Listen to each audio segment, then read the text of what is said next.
Tonight's theme is passing, and I'll start with my story entitled, When I Owned Madison Square Garden. Probably the most dangerous thing anyone could tell someone like Ramona is that you can sneak into any rock concert at Madison Square Garden without paying for it, even when it's sold out. The Rolling Stones were coming to the Garden in the summer of '75 with their Made in the Shade tour and a guest appearance by Eric Clapton.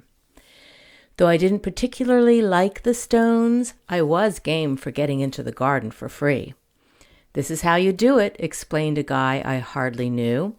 "First you buy a cheap hockey ticket for like $2.75. Don't spend money on a concert ticket. They're like $4.50.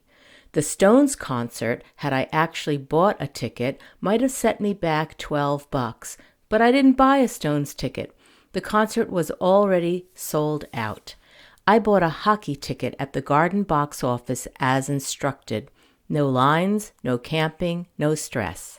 You just hand the hockey ticket to the first ticket taker," continued the guy I never saw again. "They'll tear it in half, and then when you're in the Garden, you switch the hockey ticket with the old stub from a previous concert. Have you been to the Garden? Do you have an old stub?" "I have a front row stub from Bowie's Diamond Dogs," I replied. "That'll do." What a bargain, I thought. I paid an outrageous $10.50 for the Bowie ticket, and now I was going to get 2 for 1.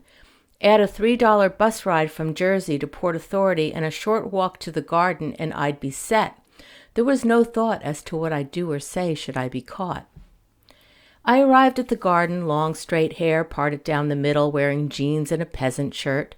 I was 19 but looked 14. No one would ever suspect a 14-year-old chubby-faced girl from Jersey of pulling a fast one. As usual, the Garden was bustling, like Grand Central at rush hour. I was pushed toward the first ticket taker. There was no turning back, even if I wanted to. I handed the hockey ticket to the taker. As predicted, he didn't even look at it before ripping it in half. Passing through the turnstile, I thought, I'm in. I stuffed the hockey stub into my right pants pocket and pulled out the Bowie stub. Walking tall and proud, I was escorted to the front row by usher after usher, my $4.95 Kodak Instamatic camera dangling from a loop around my wrist. Flash cube number 1 at the ready, the rest in my purse. Arriving at the foot of the stage where I felt I belonged, the usher glanced at my ticket and then sailed a beam of light along the seats. The beam went back and forth, and then he stared at me for an uncomfortable length of time. Uh-oh. "There are only 6 seats," he informed. "Your ticket says 7. I stood there tongue-tied. "Wait here," he said, and then disappeared, only to reappear with 2 burly bouncers. I figured this was it. I didn't mind being kicked out of the Garden. What I minded was the long walk back to the front of the building. Finally, after closely examining my stub, one bouncer said to the other, "Let's just set up another chair." In those days, front row seats were folding chairs. I waited while 2 of them went to get my chair, and one stayed to continually apologize for the delay. When they returned without said chair, I figured, this has got to be it. But then it was explained that the fire department would not allow an extra chair because it would encroach on the aisle. I made a sad face. And then all 3 bouncers aimed their flashlights at my stub. After an extended look, one asked, "Do you know this is a Bowie ticket?" "What?" I said, dropping my jaw and leaving it there. "Someone must have made a mistake at the box office," he continued. "We're so sorry. Don't worry. We'll figure this out. Just follow me." And so I did, all the way to the press box, which was even closer to the stage than the front row. I could tell the press, all middle-aged men with long-lensed cameras slung low on their bellies, didn't like the sight of me. But it was too late. The concert was beginning, and with it all the pressmen stood on their seats, giving me no choice but to stand on mine and flash away with my crisply burning bulbs. "Oh, hell," they groused. She's ruining our shots with that freaking flash. I flashed on. After all, rebel, how could they know? Maybe I was the daughter of one of the owners. Maybe I owned the freaking joint. I certainly did that night. As for the Bowie stub, I soon discarded it so as never to be tempted to tumble those dice again. Imitation of Life by Greg Triggs. The absence of truth often creates a vacuum that goes unnoticed until you stop lying, blatantly and shamelessly, which often happens because we're not ready for honesty. Remember the movie Imitation of Life, a black girl passing for white? The film judges the girl, not the society that inspires the lying. No look at the why of her dishonesty. 1959. The world wasn't ready yet. But come on, Technicolor angst, an instruction manual for passing? Sign me up. When I first started performing comedy, I'd tell the audience I was divorced. I wasn't, but I said I was to shut up the haters before the haters could hate. By implying that I was straight, they couldn't say I was gay. Then I fell in love for the first time. Real, consequential love. Love that changes you because you're fully sharing yourself with someone best you can. He convinced me lovingly that by not being out to my family, I was limiting who we were together, that I was choosing a lie over him. So I went home to confront my own imitation of life. My dad was a fish camp, Jack Daniels kind of guy. Women noticed him. But by the time he was 40, he had a lot of children with 4 different women. I have a half-brother I didn't meet until I was almost 30. Another one I still haven't met. Because sex was more about power than love or consequence for my dad. I learned that when I came out to my parents. My sweet, loyal, loving mom on our inherited plaid couch, dad on his blue lazy boy recliner. I handed them a copy of Coming Out, An Act of Love, and had my say.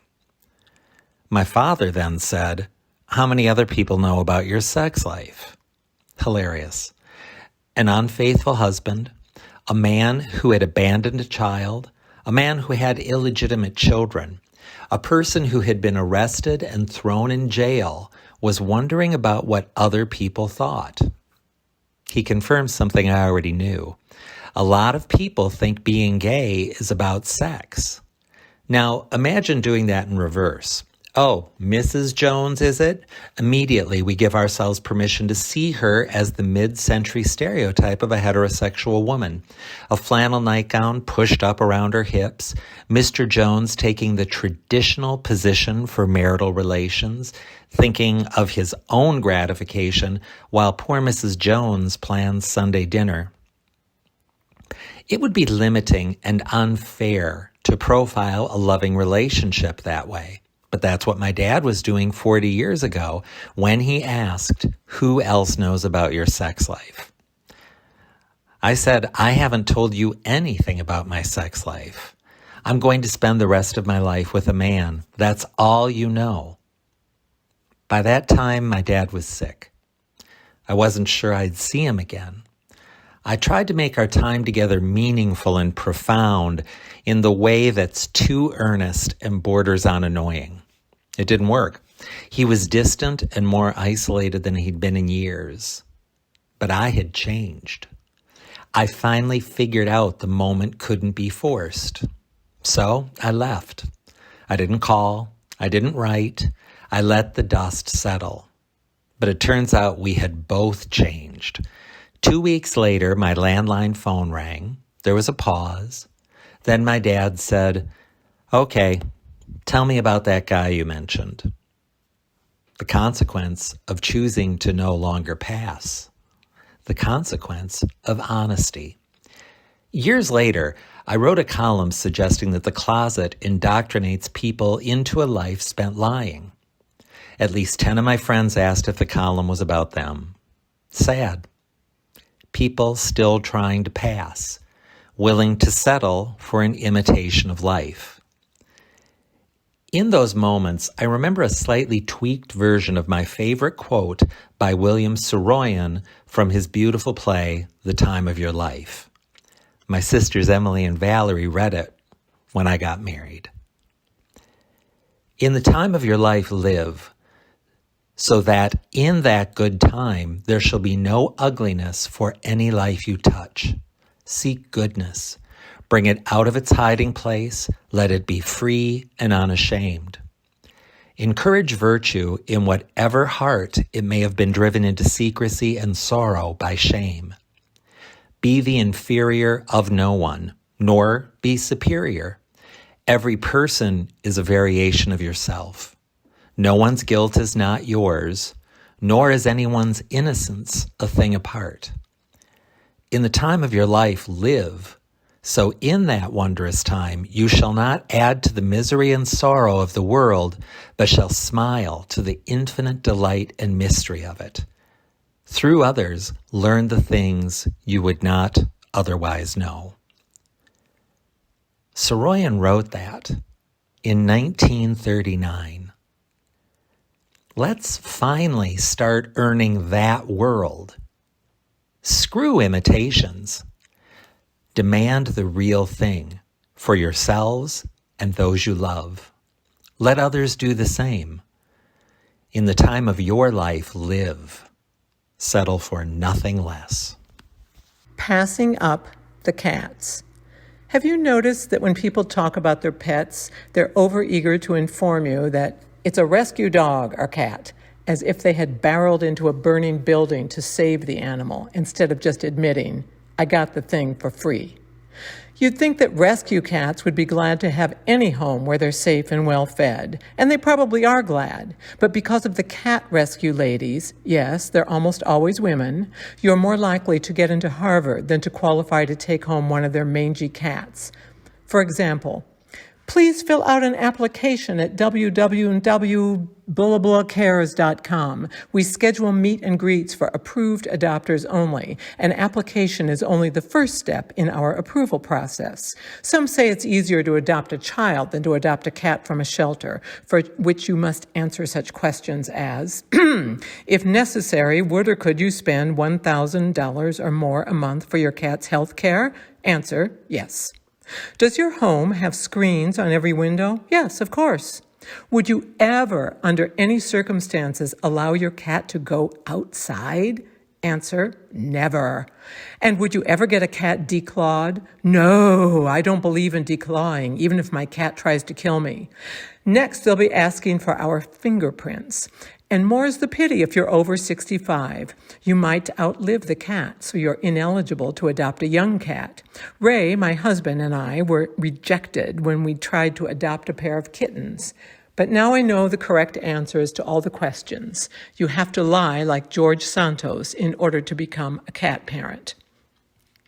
A few months after my beloved orange cat, Big Red, died, I was ready for a replacement. Ray had always been reluctant to be a cat dad anyway, so when I presented him with various candidates, he predictably found reasons to balk. For example, a description from our local shelter. Gato is on emergency placement list due to his behavior. He is not thriving in the care center and continues to display distance-increasing behavior when approached for interactions. Read, he claws out the eyeballs of anyone who gets near him. Due to Gato's stress levels, it's in his best interest to move out of the kennel environment. Read, the kennel's best interest. Into a stable home. He would do well in a home with adopters who would give him plenty of time and space to adjust. Read, a person with more than one pair of eyeballs. We passed up that one. After obsessively scouring Petfinder's website, some people troll the internet for porno. Me, I salivate over cats. I found the cat of my dreams. Orange, long fur, plumy tail. His name was Jeremy. Eagerly, I clicked on Learn More About Jeremy. Toward the end of the description, which matched that of just about every homeless cat, cuddly, love bug, loves treats, looking for his forever home, I landed on special needs. No details as to what those special needs might be. I phoned, but the volunteer wouldn't divulge that info, telling us to visit the shelter in person. So, of course, we drove 2 hours out onto Long Island. Upon arrival, we were escorted by a shelter volunteer to Jeremy's hangout, a cat-sized jail. I fell in love. My dream cat. So, I ventured, what are Jeremy's special needs? Oh, right, she said breezily. It's no big deal. It's just that when he defecates, he needs 2 people to help squeeze it out, and we never know what time of day that'll happen. I looked up at Ray, hopefully. No. Why not? I am not going to plan my day around being available to assist a cat in taking a dump. What if we could, get him on a schedule? I'd be willing to catch the turds. You just have to squeeze his butt. No. But he's my dream cat. The quest continued online, passing up cat after cat.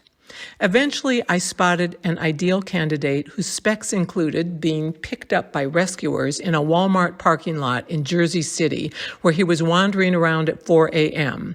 You might wonder what the rescue ladies were doing in a Walmart parking lot at 4 a.m. These rescuers sounded like a bare-bones outfit compared with Jeremy's comfy situation. No one had even named this cat, and his photo looked like my true dream cat. Orange, plumey tail, long fur. They wanted $100 cash for vaccinations and adoption fee, which seemed reasonable. I put in an application for him, and apparently we passed the test. We were approved. They texted me an address in Jersey City where I could meet the cat. We drove across a bridge into an unsavory neighborhood in Jersey where we found the building, which appeared to be a candy store or a front for something. Shouldn't it be a pet store or at least display a sign saying animal rescue? I checked the text. The address was definitely correct. Entering the store, we spotted lots of drug paraphernalia, along with a multiply pierced, heavily inked guy at the cash register whose T-shirt blared, "I'm a whore." I was looking to adopt a cat? In the back, he muttered. First door on the left. I glanced at Ray, who merely shrugged. Uneasily, we entered a tiny, dingy bathroom whose last cleaning may have been in the last century. I'm a whore followed us in, with barely room for the 3 of us to stand. This is the kind of thing about which my parents would have said, "Have you no sense? How could you get yourself into that situation?" But indeed, a formerly white sheet covered a rusty metal carrier resting atop the toilet and emitting plaintive mewing. "You got the cash?" I'm a whore snarled. "Yes, but I want to see the cat first." Stripping off the sheet, he reached into the carrier, plucking out a terrified cat head, followed by a plumy tail. Immediately, I handed over 5 crisp 20s, and we hightailed it out of there, with Dream Cat meowing all the way home. How not to pass a first date. It's been a long time since I was in the dating pool, but back then, first dates was simply graded pass-fail. If you liked the person and got a second date, you passed. With the advent of computer dating, algorithmic matchups, and social media feedback loops, one's success rate is no doubt stored in a database somewhere with a letter grade assigned. If you've been ghosted, breadcrumbed, or benched, you're probably getting a C+. Had dating apps been around when I was looking for my first girlfriend, I would have chosen Bumble, since that best described my approach to women. Fearing rejection in high school, I started college at NYU, having never been on a date. It was 1967. The sexual revolution was going on all around me, and I had yet to fire a shot. Like most NYU students then, I was a commuter, living with my mother's older sister, Tessie, in a middle-income housing project in Queens, along with Foxy, the diabetic cat. Tessie worked as a bookkeeper in the garment industry, and to help earn my room and board, I learned how to administer Foxy's insulin shots. Foxy hated me. and resented my presence in the small apartment. In search of a social life on the bustling Washington Square campus, I went on a tour of one of the fraternity houses, hosted by a balding upperclassman wearing a pinstripe suit. He wasn't my idea of a role model in 1960s Greenwich Village.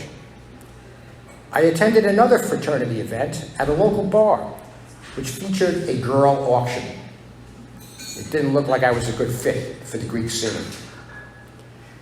The center of my social life turned out to be the Queens Housing Project when I returned home from school.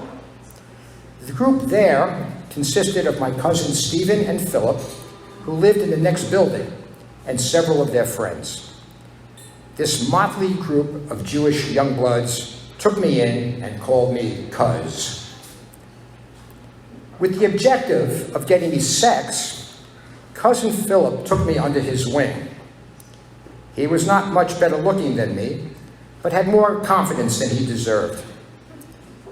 He attended a local city college and appeared to be majoring in dope dealing. He told me that all you have to do to get a girl in bed is say, "So how about it?" He claimed it's as easy as that. He took me over to a local hangout corner to demonstrate the technique. As he strutted into the crowd, the guys parted for him like the Red Sea, and the girls were drawn to him like metal shavings to a magnet. This was my same cousin with whom I grew up, shared a bed for sleepovers, and had farting contests. He was now operating at a much higher level. Now that Philip taught me the magic words, he offered to set me up on blind dates so I could put his techniques into practice. He gave me a girl's name and number, assuring me that she'd follow through on her end of the deal. I knew nothing about dating, but I assumed I needed a plan for the evening's entertainment and my dad's car. The one prerequisite I had no idea about was how to actually relate to a girl, particularly one whom I was to meet for the very first time. I assumed the strategy was to impress her with my wry, sardonic humor. All I remember about that first date was I liked her, wanted a second date, but telephone messages left with her mother were not returned.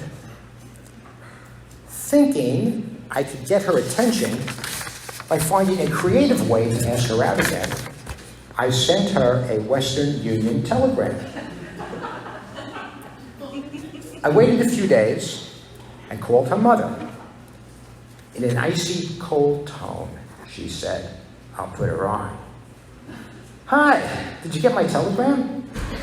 "Yes, my mother got it and thought I was dead." Needless to say, there was no second date. Philip arranged several other blind dates for me, and I'll give him credit for calling these girls up from the bench for the assignment of spending an uncomfortable evening with me. On the last of these dates, I realized the futility of this approach. As the girl opened the door, the look of disappointment on her face was palpable. It hit me that what these girls really wanted was Philip, not me. Did they think that his cousin would be just like him? Philip must have realized that his mission had run its course, and he moved on to other exploits. I eventually paid him back for his efforts by letting him use Aunt Tessie's apartment for one of his carnal interactions while Tessie was at work. When I returned from NYU at the end of the day, Foxy stared at me, indicating that he knew I was responsible for the unauthorized activities. The next morning, Foxy left a biological surprise in my shoes. Since I was clearly deserving of a failing grade in first dates, I elected to take an incomplete and drop the course until next semester. Thank you. Pass it on. "I just want to see the baby," she told my mother, who told me. I was in bed with my newborn daughter after 36 hours of labor, 10 days after her due date. I had managed without medical intervention except for the obstetrician who delivered her and stitched up my perineum post-tearing. She was a healthy baby with a healthy cry at birth, and she exhibited the same shade of red hair her older brother had. I was exhausted, and I just wanted to be at home with my family nursing my baby girl. "Tell her I'll come on Monday, Mom." This was Friday, a weekend to recover from a long labor and 9.5 months of pregnancy. I loved all my aunts, but I had a special love for my great-aunt Biz. One of my grandfather's 6 sisters, she lived alone in a studio apartment on East 46th Street. She had joined her sister Eleanor, known as Nell, in New York City after the Second World War. Their father was a U.S. congressman from Pittsburgh, and 5 of her siblings served overseas in the war. When I knew her, she had worked for years at the Garden Club of America on 57th Street as their bookkeeper. It was a suitable job for the daughter of a politician. Not retail, thank God. Through friends of her father, notably Mayor Fiorello LaGuardia, she was safely ensconced in the periphery of New York society, but without a husband or money to speak of. Biz was a Republican like her father, but when John Kennedy ran for president, an Irish Catholic Democrat from Boston, I'm pretty sure she voted for him. Religion was more important to her than politics. When I was a young working woman in the city, I often met Biz for lunch. Tommy Makeham's Irish Pavilion on East 57th Street was her favorite haunt. I'm not sure she ever went west of Fifth Avenue, choosing to shop at Lord & Taylor and B. Altman. She liked being a regular wherever she went. The staff at Makeham's would fix her a Rob Roy as soon as she walked in. As a child, I loved sucking on those whiskey-soaked cherries in her cocktail. At home, it was plain scotch on the rocks. When we had dinner together, it was at the little French restaurant on 46th Street near her apartment, just down the street from the scene of the mob killing of Paul Castellano in 1985. I saw the aftermath of that murder while walking to her apartment one evening. Unlike most of her sisters and brothers, Biz was petite and plump. Always fashionable, she wore the finest Irish tweeds. Her blouses were always silk. She taught me to wear Ferragamo pumps to preserve my feet from the abuse of New York sidewalks. She had the famously shapely Morin legs, and her ankles were neatly crossed when seated. Her scent was by Mary Chess, the gardenia fragrance. She brought me a bottle of the eau de toilette when I was 16. Biz never married, but the man I knew as Uncle Phil was her constant companion. Uncle Phil was a stout man with a fat cigar always at the ready. He had a great laugh. He was present at all our important family events, but every night he took the train home to his wife in Westchester. I wasn't privy to that until I was in my 20s. My mother whispered to me that his wife was ill, and the fact that Phil was Catholic meant divorce was out of the question. Ultimately, Phil died from a heart attack one night walking to Grand Central from Biz's apartment. When Biz fell on the sidewalk and broke her hip one day, she grew fearful of going outside. Her sister Rose, who had been told by their mother when she was dying to take care of the children, came to New York from San Francisco to care for her. She stayed for 6 years in that same little studio apartment and slept on Biz's couch, fixing her meals and cleaning for her. I believe she went above and beyond her mother's intention. When Rose said Biz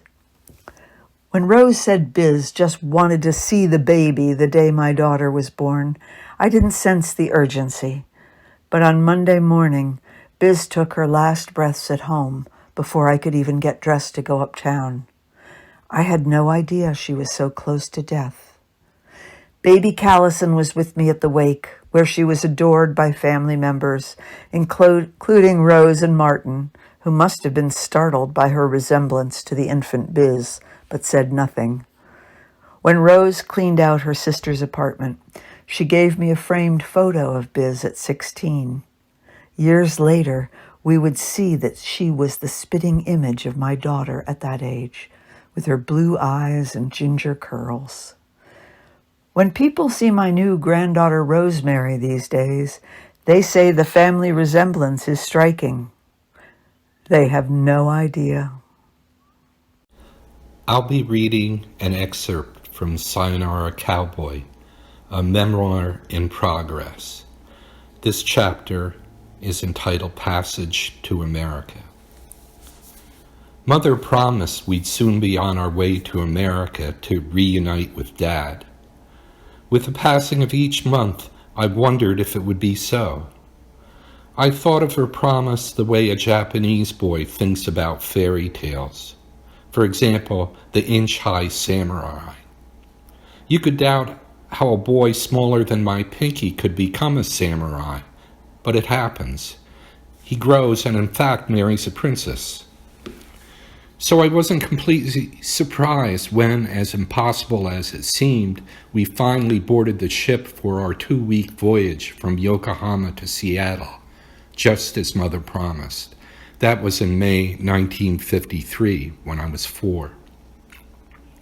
We are on board the General H.B. Freeman, a military transport steaming across the Pacific.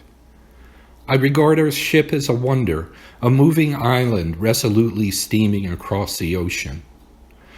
When Mother and I aren't sitting in our room, we bask in the ocean air on deck, or pick at American food in the mess hall with passengers, recently discharged soldiers or civilians connected with the occupation of Japan, now officially complete. Mother and I speak only Japanese to each other. I don't recall any other Japanese on board. We rarely engage others. My mother's English embarrasses her. I speak it well enough to be understood, but I restrain myself. If I speak for Mother, it would diminish her in the eyes of others. Our state is one of unease that sometimes swells into shame about who we are. I know the feeling because we've left a land where neighbors considered me half-human. Now we exchange smiles and friendly greetings with passengers. Mother avoids saying the word hello because it stumbles out as hello. She can say good day and good night flawlessly and adopts them as her standard greetings. For me, the new language isn't formidable. It's a game for me, an oral jigsaw puzzle of trial and error. If I make a mistake, I couldn't give a rat's ass. That's a phrase I heard Dad use that Mother told me not to. We see movies, old comedies and westerns that are repeated during our 2-week sail. After lunch one afternoon, ship stewards rearranged chairs in the mess hall, repurposing it as a screening room. Impatiently, I shift in my chair, asking Mother when the movie starts. She misunderstands and says it's a cowboy movie, then confesses she doesn't know what it means. We're about to see Fort Apache, among the great westerns directed by John Ford. I do know something about cowboys and about Indians. Dad told me about them. He tried to speak Japanese, but mangled it so badly he'd revert to English. I absorbed some of his language and a basic understanding of America. Dad told me about baseballs, trout fishing, and pot roast in New Jersey. Whatever these activities are, count me in. Fort Apache finally begins. Horses gallop in mad waves back and forth, cavalry horns blare, guns blaze, Indians whoop out war cries, arrows slice through air, men and beasts tumble to the desert floor. Some rise again, lifted by sheer will. I don't fully grasp the dialogue, but admire Captain York and root quietly for Cochise and the Apache. I perch in my chair pretending I'm an Apache, looking out for the cavalry. In between battles, beautiful ladies ease the pain by making their men dance. There is music and stomping of feet. It's not my favorite part. I'm eager to return to the desert, where the stakes are life and death. The battles continue. My excitement is so intense I feel my bones will break through my skin and rattle around the walls of the mess hall. Mother is restless for different reasons. She's anxious about who we are, strangers groping their way to a strange land. I see Fort Apache several times during our voyage. I grasp more words, but not all. I get that Captain York and Co-Chief, Chief of the Apache, are fearless, but not bloodthirsty. However, Colonel Owen, the smug commander of Fort Apache, is bloodthirsty. His gestures and tone tells me he wants men to die, even if they are his own. I consider Dad a warrior of honor like York and Cochise. He keeps his word. He said he'd send for us, and he did. Fort Apache is the first of a long wagon train of westerns I'll see in the years to come, like Shane, High Noon, and The Searchers. They'll show me that in America, justice and compassion are pursued by good people, but not necessarily always achieved. Mother and I stand on the deck. We watch waves capture flashes of sunlight. There's a halo around the horizon. The Pacific wind toys with us. Our coats billow like sails. I look over the deck's railing and it seems a mile down to the water. The ocean boils with whitecaps. The agitation of the sea and my inner excitement seem one and the same. I grip the deck's railing and wish for protection. My mother gently strokes my head. "Look," she yells, turning her palm up and sweeping her hand in an arc that presents the expanse of sea and horizon in front of us. She exclaims, "Whales make the waves in the ocean." She tilts my chin so that my face turns up to hers. The salt spray spumes to the heights of where we stand. Before a drop of ocean lands on your lips, you know it's delicious. Meanwhile, the great whales thrust the Pacific forward, chaperoning us to the land of cowboys and Indians and movies in Technicolor. And this, I know, is just the beginning.